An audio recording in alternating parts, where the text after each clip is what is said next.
Honorable Governor,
जनगण मन अधिनायक जय हे भारत भाग्य विधाता।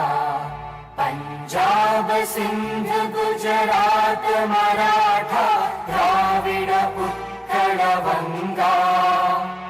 विंध्य हिमाचल यमुना गंगा उज्जल जलधि तरंगा। तव शुभ नामे जागे तव शुभ आशीष मांगे। गाहे तव जय गाथा जन गण मंगलदायक जय हे भारत भाग्य विधाता। जय हे जय हे जय हे जय जय जय जय हे।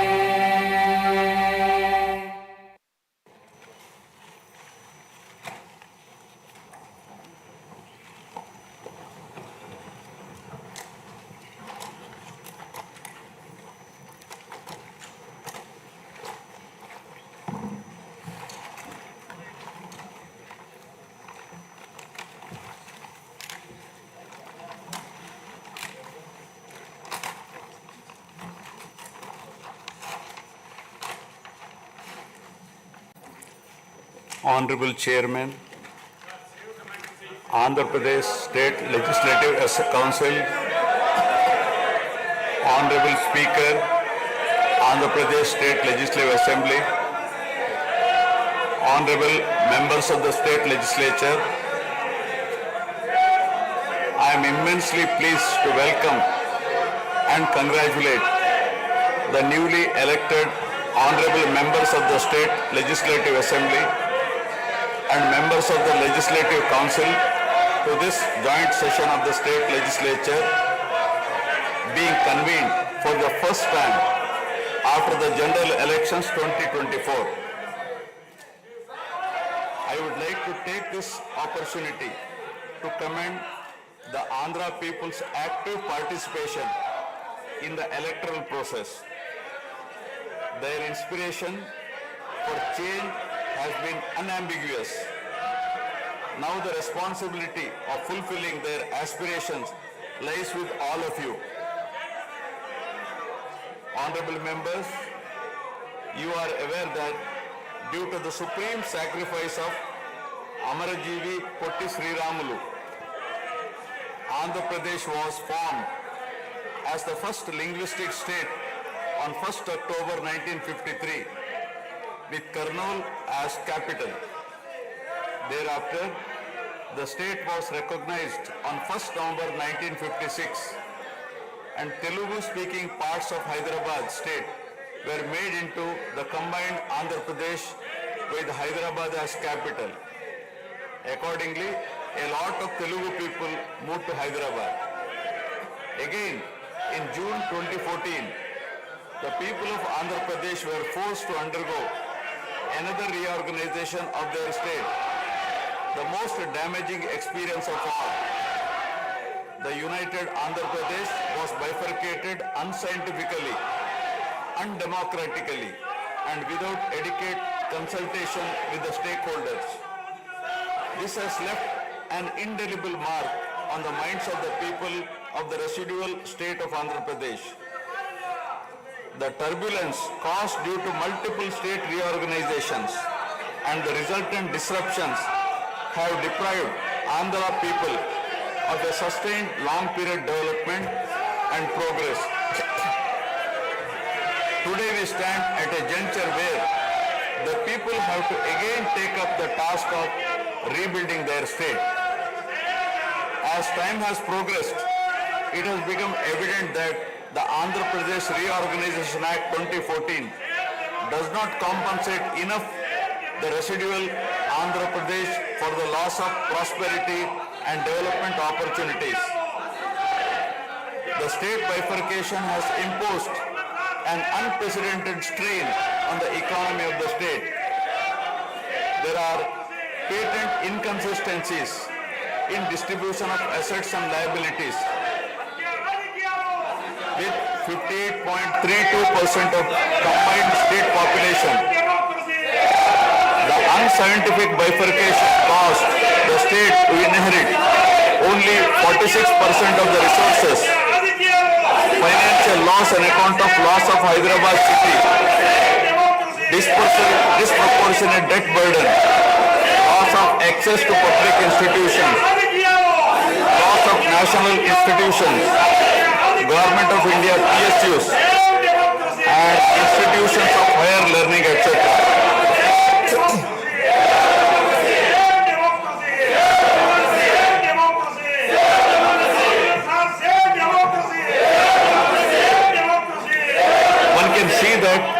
Scientific criteria for apportionment were not adopted, while the residual state inherited huge revenue deficit. Debt was shared on population basis, assets on location basis, power sharing on consumption basis, and worst of all, educational institutions with no basis. All these factors led to the structural change in economy with reduction of service sectors from 51% to 44%. The per capita income too fell from 1,06,176 for the combined state to rupees 93,121 for AP. Notwithstanding the adverse impact of the state bifurcation and undaunted by challenges such as budgetary constraints, infrastructural deficiencies and unresolved issues, the government converted every crisis into an opportunity during the period 2014 to 19. The government had laid a solid foundation for a vibrant sunrise Andhra Pradesh.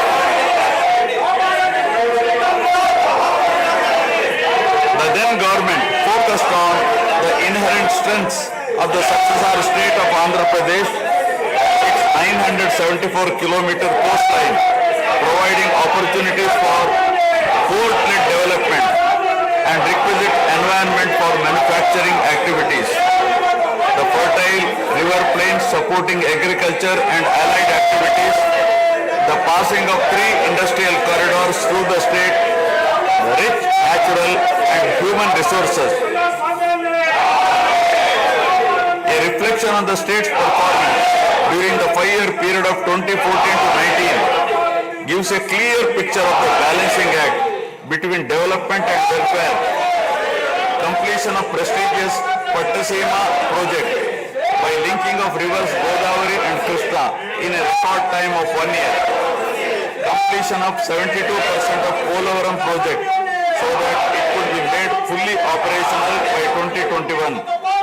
Prioritization of other irrigation projects, drought-proofing measures, real-time governance, development of Amaravati region through land pooling, construction of new secretariat and legislature building are a few examples worthy of mention.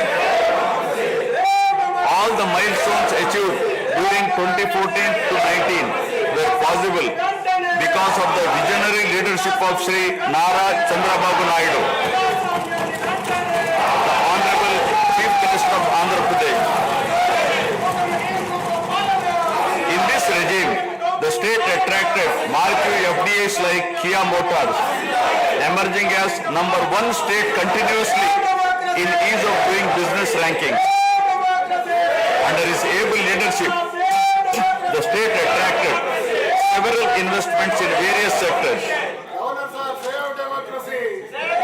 The government initiated development of Kakinada SEZ Port, Bhavanapadu and Ramayapatnam ports, expanded airports and increased the state road network.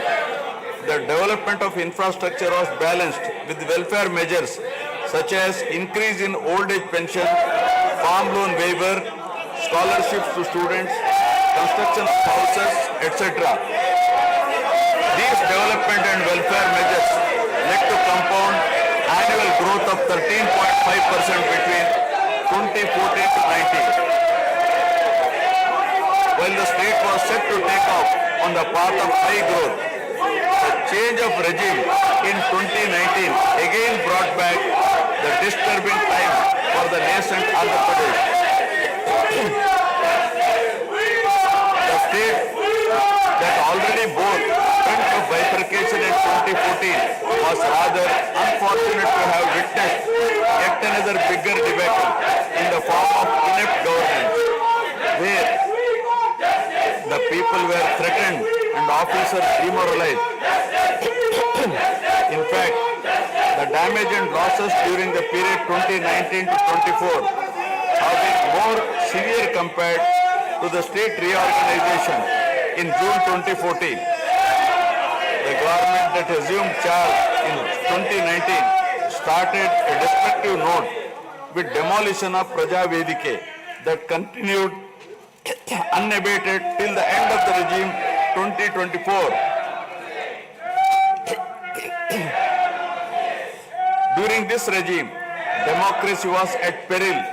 People were in a state of fear and hardly enjoyed any freedom of living.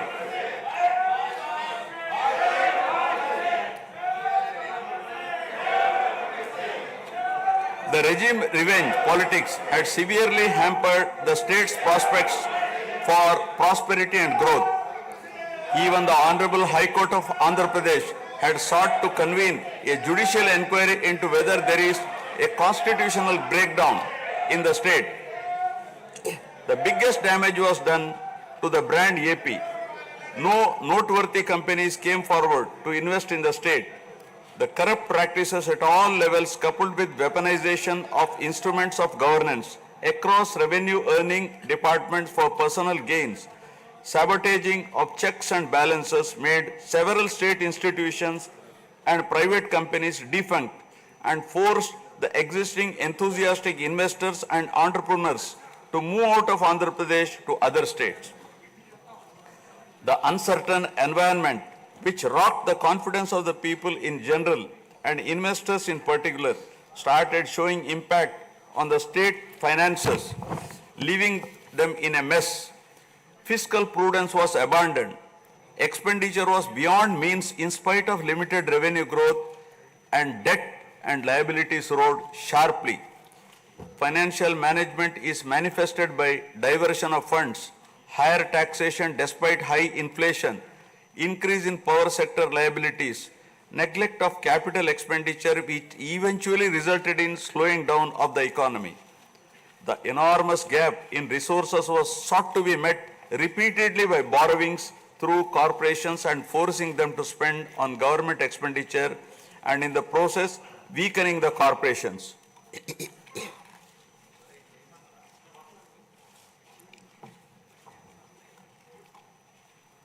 In view of the inordinate delay in clearance of the bills due to strained financial position of the state, many vendors and contractors have approached the High Court of Andhra Pradesh for relief and filed cases against the government. About 25,000 cases have been filed for bill payments, which is unprecedented. The sheer number of contempt cases with personal appearances and arrest warrants against officials in several cases resulted in systematic humiliation and victimization of bureaucracy. This led to complete demoralization of administrative machinery. the capital expenditure reduced by 60% in 2019-24 compared to 2014-19. Departments such as water resources and transport, roads and buildings, which undertake substantial capital works, were left critically short of funds to carry out any works. The capital expenditure on water resources has reduced by 56%, and that on roads and buildings by an alarming 85% during this period. The compound annual growth rate of states-owned tax revenue slipped from 12.8% to 8.1% during this period. On the other hand, the revenue expenditure increased from 7.8% to 10.5%, whereas the capital expenditure growth declined steeply from 26.4% to 3.4%. Lower share of capital expenditure to public debt occurred during the period 2019 to 24 is a clear indicator that the government met revenue expenditure also through borrowed funds. The CAGR in per capita debt has been higher at 14%, while the CAGR in per capita income is only 9.7%. This reflects the fiscal profligacy of the previous regime as no capital formation took place. The Amaravati capital region, envisioned as the focal point of growth for the nascent state of Andhra Pradesh, was totally destroyed. With an attempt to scrap the Amaravati dream, the government confused the people with its malicious three capital cities idea under the guise of decentralized governance. During the period 2019-24, no irrigation project, no industries, no infrastructure relating to roads, buildings, hospitals, drinking water was taken up. Cancellation of MOUs in energy sector and other infrastructure projects further demonstrated the negative attitude of the government. Such disastrous decisions, unmindful of consequences, have led to unrest among the youth and job aspirants. Prevalence of uncertain environment has eventually led the youth towards addiction of illegal substances, causing a drug menace. The mental unrest and agony were not limited to the geographical boundaries of the state. The Telugu speaking people all around the world were upset and demoralized by the uninspiring deeds of the government. They anxiously and desperately waited for a change in governance that would take them forward in the 21st century. The progressive public policies of the AP government during 1996 to 2004 have today led to empowerment of Telugu people globally, enabling them to be amongst the highest earning Indian diaspora. The condemnation of demolition approach of the previous government by the people of the state, NRIs and other supporters, culminated in a change in government. A huge and historic mandate has been given to the NDA, hitting an unprecedented 93% strike rate, thus reaffirming faith in democracy.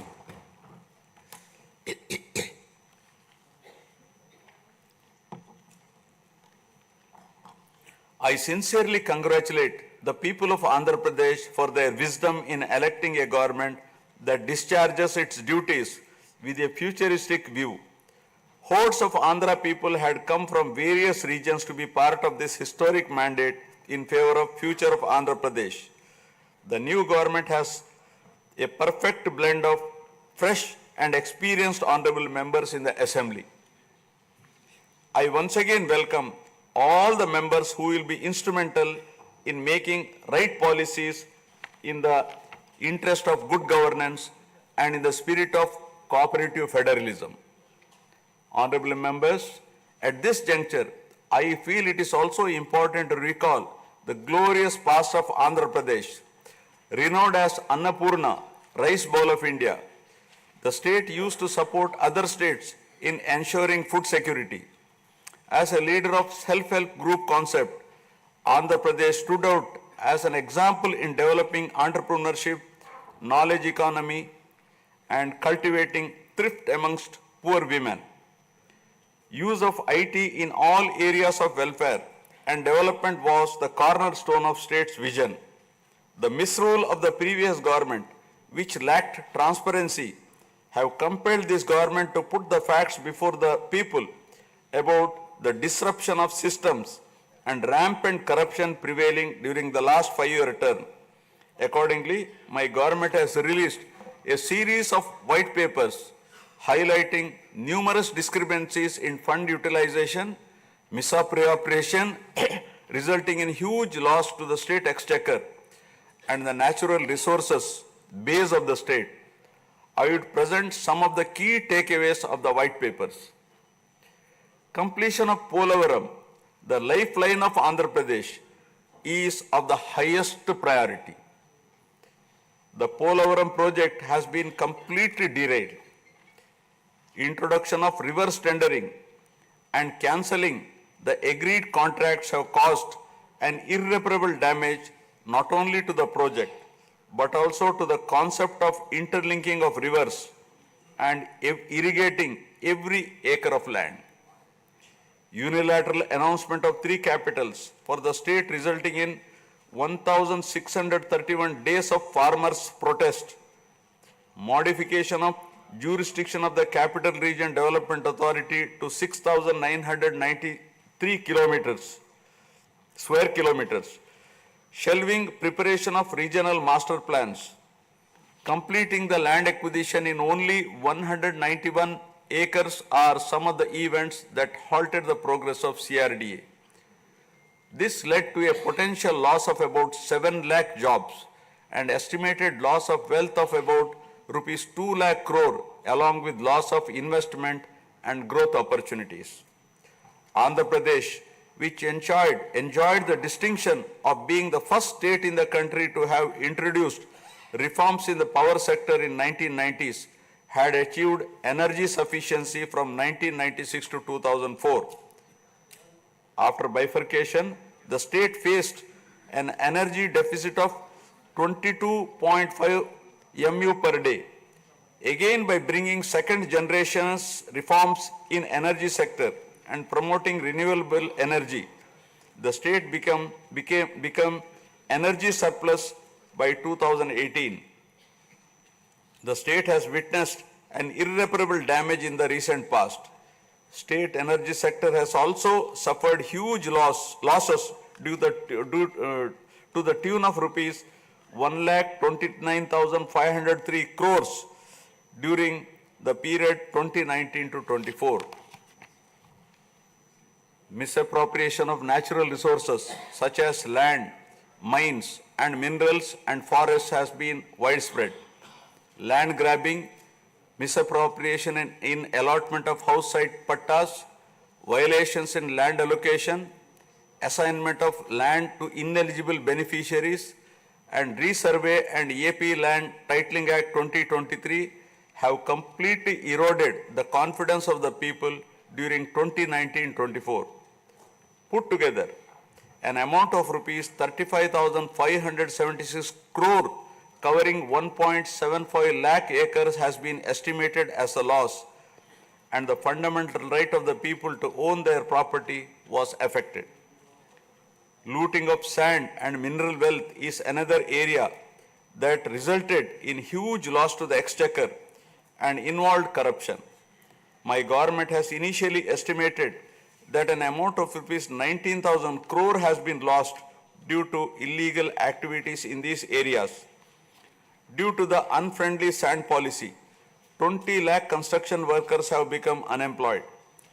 Due to the inefficient, inappropriate policy making and laxity in enforcement during the periods 2019-24, a cumulative loss to the tune of 9,750 crore has been incurred in mineral revenue. Huge damage has been done to environment. Smuggling of precious red sanders from forests has taken place with the revenue from the sale of red sanders dropping from rupees 1,623 crore in 2014-19 to rupees 441 crore in 2019-24. The destruction of mangrove forest land and Rishikonda Hill in Vishakhapatnam have also damaged the state's heritage and culture. The government misused law and order machinery during 2019-24 by harassing dissenting voices. There was rise in crime against women, children, atrocities on innocent people, especially the SC, STs and other vulnerable sections. The people lost faith in the government's ability to maintain rule of law.